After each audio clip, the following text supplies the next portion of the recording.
사랑합니다. 축복합니다. 여러분, 교회는 하나님의 나라죠. 그 천국을 이 땅에 보여주는 것이 교회여야 됩니다. 그러니까 모든 사람들이 지금 천국에 있는 것처럼 밝고 기쁘고 즐거운 마음을 가져야 됩니다. 우리는 천국에 속한 사람들임을 잊지 마시기를 주님의 이름으로 축원합니다. 그런데 언제든지 기쁘고 즐거운 마음을 가지고 행복하게 살기를 바라고 원하지만 세상은 그렇지가 않습니다. 세상을 살아가다 보면 억울한 일들을 당할 때가 굉장히 많습니다. 어떤 사람은 누명을 써서 사람을 죽이지도 않았는데 살인죄에 누명을 써서 20년 또 20년 넘게 감옥 생활을 한 사람도 있습니다. 20년이 넘은 후에 자기의 결백함이 밝혀져서 풀려나게 되지만 이미 20년의 감옥 생활은 누구에게 보상받을 길이 없는 겁니다. 어떤 사람들은 또 자기의 억울함을 호소하고 자기의 결백함을 주장하기 위해서 자기 생명을 버리는 사람도 있어요. 죽음으로 자기의 결백을 밝히는 사람들도 있습니다. 살아가다 보면 그런 억울하고 황당하고 그리고 정말로 당해서는 안 될 이런 이상한 일들을 당할 때가 참 많습니다. 목회하는 목사도 그런 일들을 당할 때가 사실은 굉장히 많습니다. 하지 않은 말을 누가 했다 그러고 막 이렇게 하고 또 그런 뜻이 아니었는데 그런 뜻이라고 그냥 확정을 짓고 해가지고 막 이렇게 여러 사람들한테 말을 들으면 마음이 막 무너지는 것 같고 또 여기가 답답해 오고 어떨 때는 잠도 안 오고 그렇습니다. 그럴 때 어떤 일이 한번 있었으면 좋겠는가? 하나님께 이렇게 기도해. 하나님, 이 마음을 하나님이 아시지 않습니까? 하나님이 한번 딱 나타나셔가지고 조태희 목사는 그게 아니야 하고 이렇게 한번 말해주시면 아니 그렇게 나타나시기가 힘드시면 뭐 힘들 것도 없으시지만 그냥 말씀으로라도 한마디 탁 해주시면 딱 밝혀질 텐데 그러면 얼마나 속이 후련하고 얼마나 마음이 참 밝고 깨끗하게 되겠습니까? 후련하겠습니까? 이렇게 생각할 때 여러분도 그럴 때가 있을 겁니다. 하나님이 정말 속을 다 보여줄 수도 없고 하나님만이 아시니 하나님이 나타나셔서 하나님이 좀 밝혀주세요. 이렇게 당당하게 하나님의 나타나심을 하나님께 청할 때도 있죠. 그런데 우리가 세상에서 아무리 억울한 일을 당해도 오늘 본문에 나오는 욥만큼 억울한 일을 당한 사람은 없을 것입니다. 보통 고난을 당하고 고통을 당하면 죄인들이 악인들이 고난을 당하고 고통을 당하게 마련인데 욥은 악인이 아닙니다. 욥은 하나님이 인정하여 주신 의인입니다. 그리고 욥은 하나님을 경외하고 심지어는 자식들이 혹시나 하나님 앞에 죄를 지었을까 봐 자식들의 수대로 자녀의 수대로 항상 하나님께 번제를 드리면서 악에서 떠나 살 것을 애쓰고 다짐하며 살았던 사람이 누구였느냐 하면 욥이었습니다. 자, 이런 하나님 앞에 의인이었고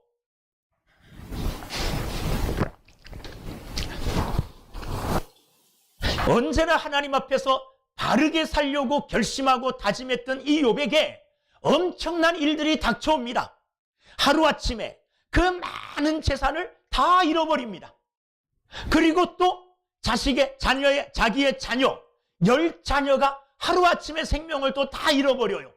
재산 다 잃어버렸죠. 자식 다 잃어버렸죠. 그리고 자기의 부인은 자기를 저주하고 자기를 떠나버렸어요.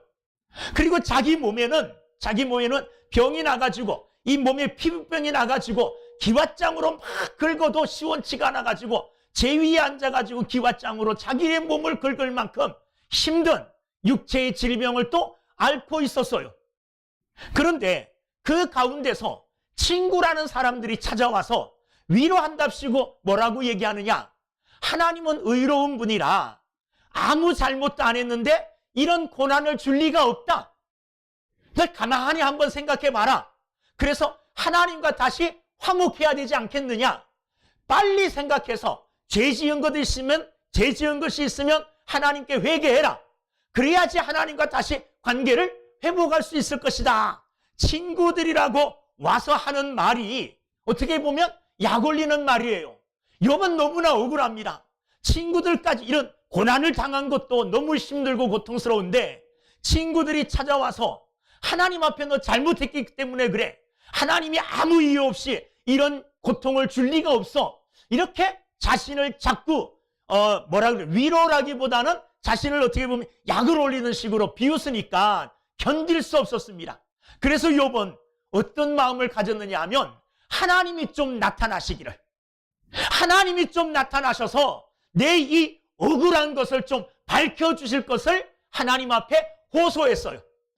하나님이 증인이 되어주시고 하나님이 판결자가 되어주셔서 지금 좀 나타나 주셔서 내 억울함, 욥은 그렇지 않다. 욥이 그래서 이런 고통을 당하는 것이 아니다. 이렇게 하나님이 좀 한마디만 해주시면 좋을 것 같다는 생각으로 하나님을 찾았어요. 하나님이 나타나기를 구하였어요. 그런데 하나님이 나타나 주시지를 않는 거예요. 오늘 본문 읽은 23장 우리가 10절부터 읽었는데 8절부터 9절을 보면 8절 9절 제가 한번 읽어보겠습니다. 그런데 내가 앞으로 가도 그가 아니 계시고 뒤로 가도 보이지 아니하며 그가 왼쪽에서 일하시나 내가 만날 수 없고 그가 오른쪽으로 돌이키시나 배울 수 없구나. 욥이 얼마나 답답하면 하나님을 찾았겠습니까? 하나님을 찾아내서 하나님 앞에 나가가지고 좀 호소하고 싶어요. 자기의 억울함을.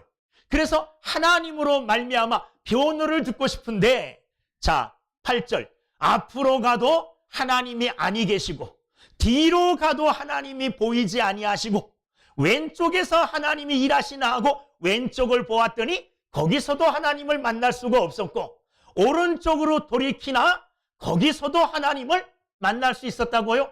만날 수가 없었다는 거예요. 이리저리 다 돌아보아도 하나님이 안 보이셔요. 하나님이 안 보이셔요. 하나님을 찾을 수가 없는 것입니다. 여러분, 이런 상황 가운데 여러분 같으면 어떡할까요? 웬만한 사람은 보통 신앙의 사람은, 저 같은 사람도 이런 경우에는 이렇게 말합니다. 하나님 어디 계십니까? 혹시 하나님 죽으신 것 아닙니까? 하나님 지금 주무시는 것 아닙니까? 어찌하여 나의 고통을 돌아보지 않습니까? 하나님을 만나고 싶은데 왜 하나님 만나주지 않습니까? 이렇게 하나님을 향하여 원망했을 거예요. 저 같은 신앙도 그렇습니다. 그런데 욥은 그러지를 않았어요. 욥의 신앙이 여기서 위대하다는 것을 우리가 깨달을 수 있습니다. 우리가 욥 그러면 보통 흔히 머릿속에서 딱 떠오르는 게 뭐냐 하면 욥, 인내의 사람. 아무리 큰 고통을 당해도 잘 그 고통을 참고 이겨내는 사람이라고 일반적으로 기억하고 있어요. 그런데 욥은 인내의 사람이기도 하지만 욥은 믿음의 사람입니다. 믿음의 사람이에요. 욥은 우리가 정말로 본받을 만한 훌륭한 믿음을 가진 사람입니다. 오늘 본문 말씀을 통해서 우리는 욥의 위대한 믿음을 살펴볼 수가 있습니다.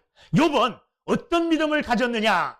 자, 아까 8절과 9절 말씀에 하나님을 만날 수 없다 그랬죠. 하나님을 찾을 수 없다 그랬죠. 하나님이 숨어 계시는 것처럼, 하나님의 부재, 하나님이 안 계시는 것처럼 욥이 생각되어지고 그 삶에 하나님을 찾을 수가 없어요. 보이지 않아요. 자, 이런 경우에도 욥은 변함없는 믿음을 가졌어요. 무슨 말이냐 하면 지금 하나님이 찾아오셔서 내게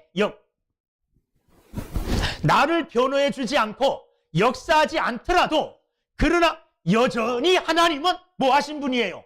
살아계신 하나님. 여전히 하나님은 역사하고 계시는 하나님. 무슨 말이냐 하면 지금 눈에 보이지 않지만 지금 찾지 못하고 있는 그 하나님이 전혀 찾는다고 해서 욥의 믿음을 좌우하지 않았다는 거예요. 욥의 믿음은 전혀 변함이 없었다는 말이에요. 우리는 어떻습니까? 우리는 우리 삶에 조그만 어려움이 오고 그리고 하나님이 조금만 늦게 응답하시더라도 바로 뭐 합니까? 불평하고 바로 하나님 안 계시는 거 아니야? 이렇게 비신앙을 갖고 신앙적인 면을 내버리고 하나님 앞에 바르게 쓰지 못하는 이런 경우가 많은데, 여번 아무리 하나님을 찾아도 안 보여요. 그렇지만 하나님은 안 보이기 때문에, 못 찾았기 때문에, 안 계시는 분이 아니라 못 찾았기 때문에 지금 일하고 계시지 않는 분이 아니라 여전히 살아계시고 여전히 역사하시는 분, 비록 내 눈에 보이지 않더라도, 비록 지금 나타나시지 않더라도, 지금 역사하지 않더라도 욥은 변함없는 하나님을 믿고 있었다는 겁니다. 어떤 하나님을 믿고 있었습니까? 자, 10절 말씀에 보면 10절, 그러나 내가 가는 길을, 내가 하나님을 못 찾았어요. 그러나 내 눈에 하나님이 안 보여요. 그러나 내가 가는 길을 그가 아시나니, 나의 길을 하나님이 아신다는 거예요. 내 눈에 비록 안 보일지라도, 내가 찾지 못했을지라도 하나님이 안 계시는 게 아니라, 하나님이 일하지 않는 것이 아니라, 그러나 여전히 나는 하나님을 모르더라도, 나는 나의 앞길을 알지 못할지라도 여전히 하나님은 뭐 하신다고요? 나의 길을 아신다는 겁니다. 할렐루야. 변함없이 하나님은 나의 길을 아시는 하나님이시라는 거예요. 10절 말씀이 그겁니다. 내가 가는 길을 그가 아시나니, 하나님이 나의 길을 아신다. 이 말은 나는 모르지만, 나는 내 길, 한 치 앞의 길도 모르지만, 그러나 하나님은 여전히 모든 것을 다 알고 계시는 하나님. 나는 나의 미래를 모르지만 하나님은 나의 미래를 다 알고 계시는 하나님이라는 거예요. 이런 하나님임을 욥이 알고 있었고, 이런 하나님이시라는 걸 믿고 있었기 때문에 하나님이 눈에 안 보이더라도, 지금 역사하지 않고 계신 내 앞에서 직접 역사하지 않고 계실지라도 하나님을 신뢰하고 하나님을 붙들고 살아가는 믿음, 변하지 않았다는 겁니다. 여러분, 욥의 이런 믿음을 저와 여러분들이 본받게 되기를 주님의 이름으로 축원합니다. 욥의 친구들은 욥을 찾아와가지고 위선자라고 비난했어요. 너 하나님 앞에 의인인 척 하지 마라. 이런 고통을 당하는 것뿐이 너 의인 아니야. 하나님이 의인에게 이런 고통을 줄 리가 없지 않느냐. 이렇게 욥을 향하여 위선자라고 비난했습니다. 그의 아내는 남편을 향하여 이 저주받은 자요 하면서 저주받은 자라고 하며 그를 떠났습니다. 이게 누구였느냐? 이게 욥의 친구들이었고 욥의 아내였어요. 그러나 욥은 눈에 보이지 않더라도, 지금 역사하지 않더라도 여전히 하나님은 나를 다 아신다는 거예요. 친구들은 나를 비난해도, 아내는 나를 저주하고 도망갔을지라도, 내 주변에 있는 것들이 다 사라졌을지라도 하나님만은 나를 아신다는 겁니다. 여러분, 이 믿음을 여러분이 변함없이 갖게 되기를 주님의 이름으로 축원합니다. 내게 왜 이런 고통이 찾아왔는지 다른 사람들은 자기 생각으로, 자기 짐작으로 말합니다. 욥 너 그러기 때문에 그래, 이렇기 때문에 그래 하고 자기 나름대로 결정하고 욥을 향하여 비난하며 욥에게 그 이유를 설명하고 이래라 저래라 해요. 그러나 욥은 상관하지 않습니다. 누가 뭐라 그래도 여전히 나의 길을 아시는 분은 하나님이시고, 나의 길을 아실 뿐만 아니라 나의 길을 인도하셔서 나의 길을 통하여 나를 어떻게 해주시는 분이냐? 10절, 그가 나를 연단하신 후에 내가 순금같이 되어 나오리라. 하나님이 지금 나를 고통 가운데 빠뜨린 것은 나를 연단시키기 위함이라는 거예요. 나는 모르고 있었지만 하나님은 그것을 아셨다는 겁니다. 내가 이 고통 후에 내가 어떤 존재가 될 것이라는 것을 하나님은 아셨어요. 어떤 존재요? 그는 이 고통과 시련을 다 견디어낸 후에 하나님께서 나를 순금같이, 순금 같다는 말은 무슨 말? 순금이라는 말은 금 가운데 불순물이 다 빠져나가고 순금만 모여있다는 거예요. 내가 순금 같은 존재로 나오도록 하기 위하여 하나님은 나를 단련하신다는 거예요. 여러분, 하나님의 단련하심과 하나님의 일하심과 역사하심 속에서 비록 하나님이 여러분들 눈앞에 나타나서 하나하나 하나님께서 인도하지 않더라도 여전히 하나님은 살아계시고 여전히 하나님은 나를 사랑하시며 내 앞길의 계획을 알고 계시는 하나님, 이 일을 위하여 나를 욥처럼 순전한 금만 있는 사람처럼 만들어 주시기 위한 하나님의 계획임을 여러분이 믿으시고, 어떤 일이 당할지라도 욥처럼 하나님이 나의 길을 아셔, 하나님이 나의 길을 아시고 인도하실 거야, 나는 이 길을 굳건하게 가면 결국은 순금과 같은 내 안에 불순물이라는 게 뭐겠습니까? 인간이 갖고 있어서는 나쁜 것들, 악한 것들, 더러운 것들, 정말로 하나님 앞에 부끄러운 것들, 이런 것들이 아직 우리 속에 있잖아요. 그런데 이런 것들이 고난을 통해서, 고통을 통해서, 하나님의 연단을 통해서 그 모든 것이 싹 빠져나간다는 거예요. 여러분들 속에 있는 이 불순물들, 영적 불순물들이 하나님의 역사심 속에서 다 단련되어서 빠져나가 순금과 같은 존재로 우뚝 설 수 있는 여러분들이 되기를 주님의 이름으로 축원합니다. 아, 저분은, 저 장로님은, 저 권사님은, 저 집사님은, 저 목사님은 하나님께 정말로 축복받았어. 하나님이 단련하셔서 저분을 순금처럼, 그 안에 있는 불순물, 아직도 우리 안에는 불순물이 있어요. 저도 돌아보니까요, 아직도 인간적인 모습이 너무 많더라고요. 목사로 몇십 년을 살아왔지만 그 몇십 년을 살아오면서 내 속에 있는 불순물을 다 버리지를 못했더라고요. 여전히 나는 하나님의 손에 의해서 단련되어지고 불순물을 배출하고 순금으로 만들어져 가는 과정 중에 있다는 것을 제가 깨닫습니다.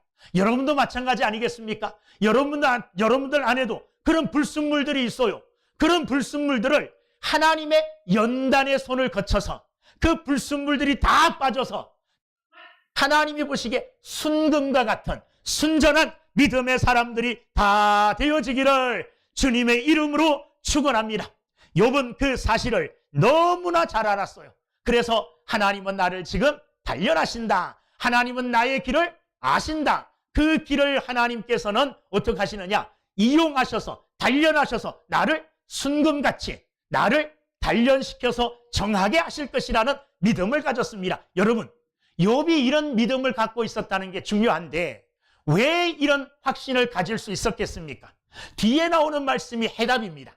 11절부터 12절 한번 읽어보겠습니다. 다 같이 시작. 내 발이 그의 걸음을 따로 따랐으며 내가 그의 길을 지켜 치우치지 아니하였고 내가 그의 입술의 명령을 어기지 아니하고 정한 음식보다 그의 입의 말씀을 귀히 여겼도다. 여러분, 욥이 지금 엄청난 고난을 당하고 있잖아요. 그죠? 엄청난 고난을 당하고 있음에도 흔들리지 않아요. 엄청난 고난을 당할 때 하나님이 찾아오셔서 욥아, 이 고난을 잘 견뎌라. 그러면 이 고난 뒤에는 내가 너를 순금같이 만들어주마 하고 하나님이 나타나셔서 말씀해 주시면 편안할 텐데 안 나타나셔요. 찾아도 안 보이셔요.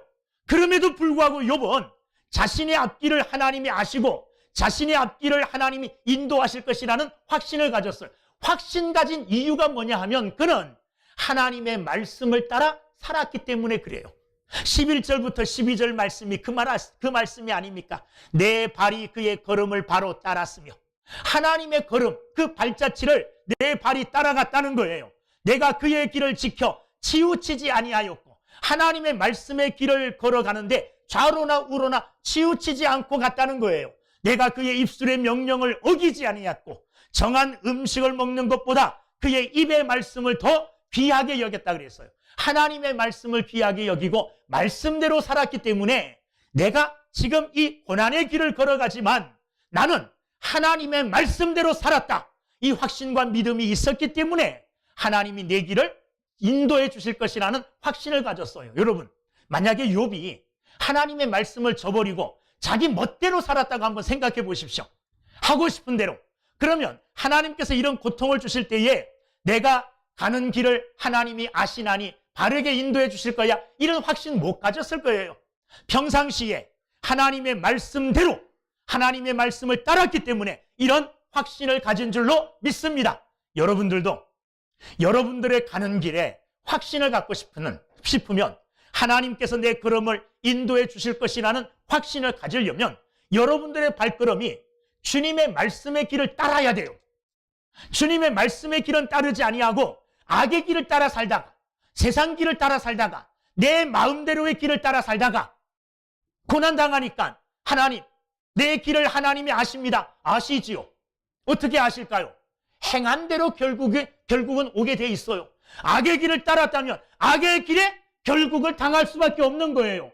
여러분, 욥이 내가 가는 길을 그가 아시나니 이렇게 하나님께 자기의 길을 완전하게 맡길 수 있었던 이유는 그는 한 걸음 한 걸음 하나님의 말씀의 법을 따라왔기 때문에 이런 확신적인 믿음을 나타낼 수가 있었습니다. 저와 여러분들도 한 걸음 한 걸음 내디딜 때마다 하나님이 기뻐하시는 대로 하나님의 말씀의 그 길대로 한 걸음 한 걸음 디뎌 나감으로 말미암아 어떤 상황이 주어지든지 간에 욥과 같은 담대함과 평안함을 가질 수 있는 믿음의 사람이 되기를 주의 이름으로 축원합니다. 어떤 평안함이요?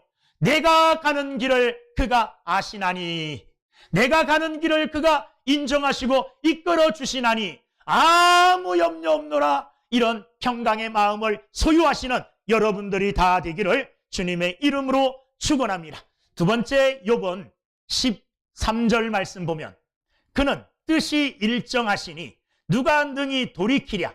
그의 마음에 하고자 하시는 것이면 그것을 행하시나니. 욥이 믿었던 하나님은 어떤 하나님이시냐 하면 비록 지금 내 눈앞에 안 보여요. 하나님이 지금 역사하지 않아요. 하나님이 왜 저 악인은 그냥 두시고 선을 행하며 살려고 애쓰는 나만 하나님이 징계하시고 고통 주시는가?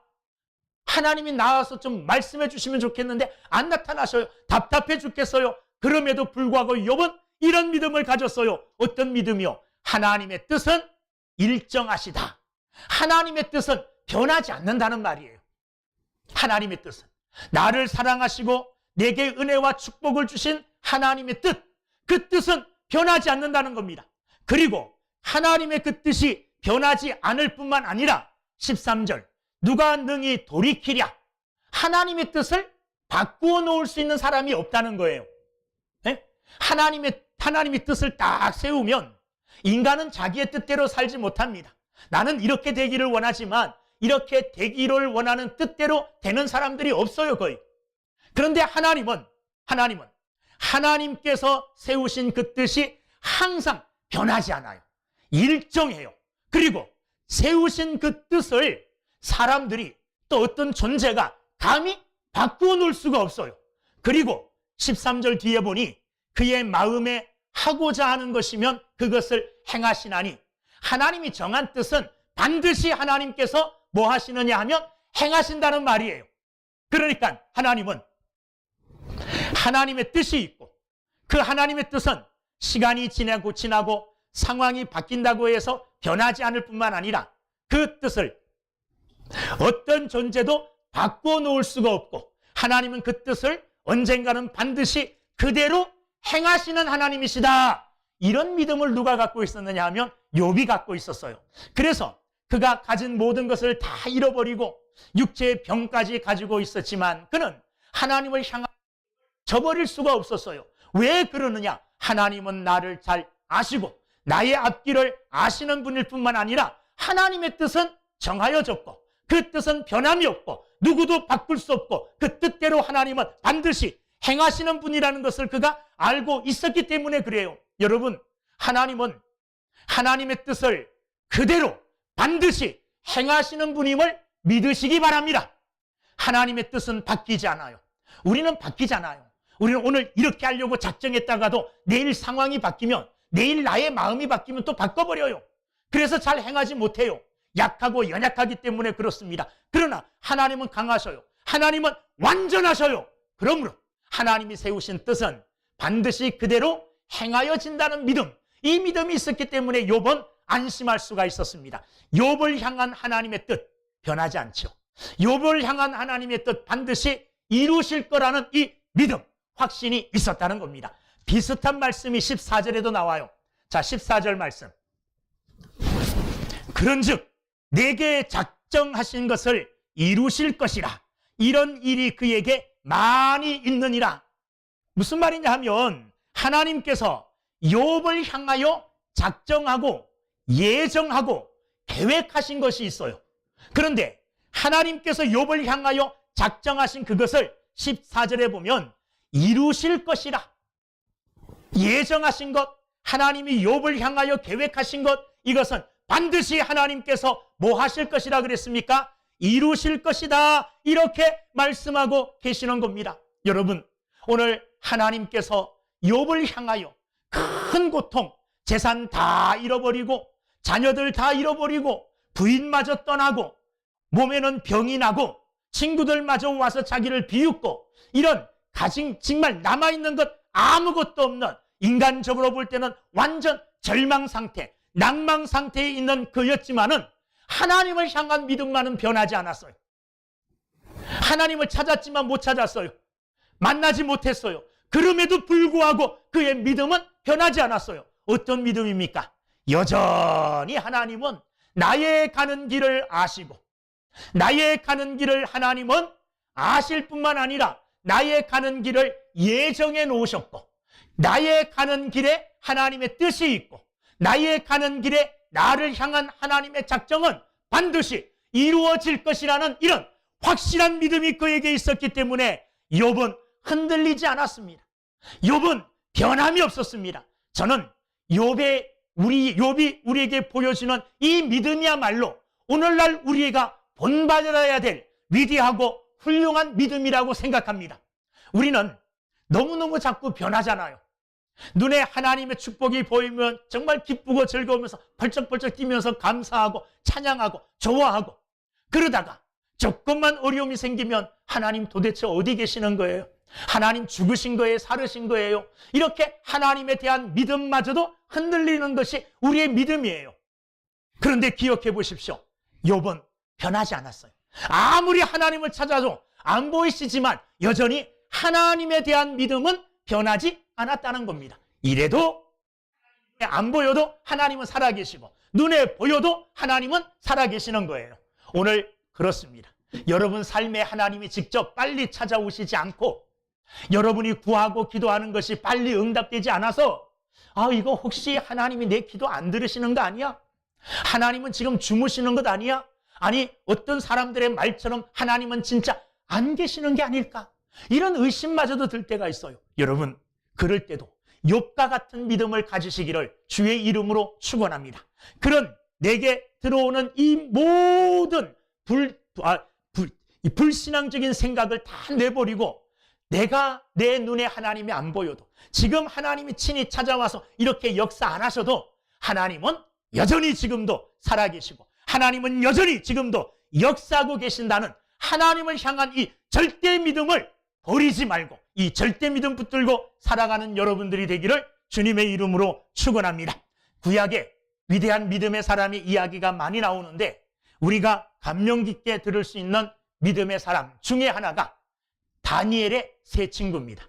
다니엘의 세 친구 사드락, 메삭, 아벳느고는 느부갓네살 왕이 자기의 신상, 금으로 신상을 넓게 만들어서 모든 사람들을 불러 모아 거기에 절하게 했어요.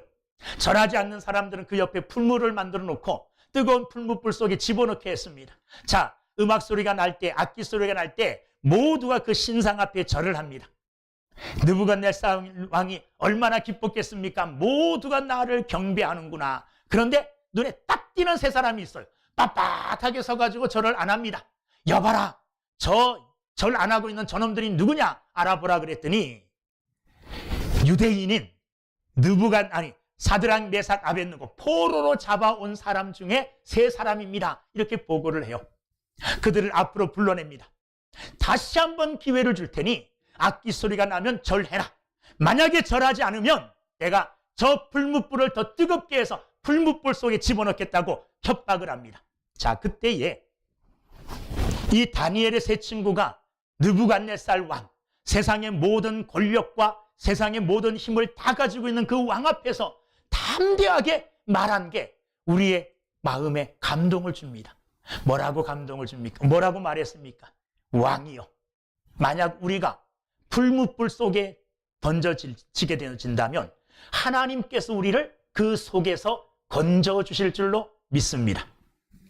그리 아니하실지라도 만약에 하나님이 나를 풀무불 속에서 건져주지 아니하실지라도 나는 왕의 신상에게 절할 수 없나이다. 나는 하나님을 배반할 수 없나이다. 지금 불 속에 떨어졌을 때에 하나님이 직접 빨리 오셔서 역사하셔서 나를 건져주지 않더라도 여전히 하나님은 살아계신 전능하신 하나님을 믿는 그 믿음 아니겠습니까? 여러분, 오늘 우리에게도 이와 같은 믿음이 있기를 간절히 주님의 이름으로 축원합니다. 기도하겠습니다.